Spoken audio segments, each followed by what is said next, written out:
Okay, last video of the day. What I wanted to talk about today was basing the results of your treatment solely just off how you feel and symptoms.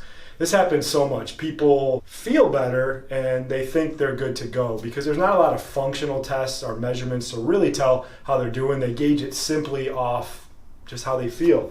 We've always shown over here my tool chest of measurements because everything in the system that we're trained in, integrative diagnosis, has a measurable component, so you know if you're making progress from a functional standpoint. If the function improves over time, the symptoms will also improve.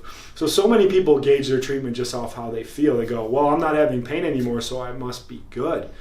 This is really counterproductive and actually dangerous. I give the analogy of, imagine if you had a blood pressure that was 180 over 150 and you got dizzy all the time too. So you started doing some treatment with some drugs and everything like that, and now your blood pressure went down to 160 over 130, but you weren't dizzy anymore.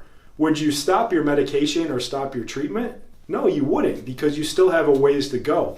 In musculoskeletal care, that doesn't happen. People wash out all the time just because they feel better, and then they're right back into the office again. And then you're on that never-ending rat race of looking for a solution or trying to find a quick fix to your problem because you're only focused on how you feel. And then the doctor participates in that too, and then they get ingrained in this idea of like, oh my gosh, I need this patient to feel better right away. If they don't, they're not going to come back. And then they panic and they get sloppy with their treatment and their diagnosis. There should always be a measurable component to your treatment, and that should improve the function, and eventually the symptoms will get better. So if you are or your doctor's gauging it strictly off how you feel, you're never going to get a full resolution for your problem. We'll see you guys bright and early tomorrow morning. Have a good night.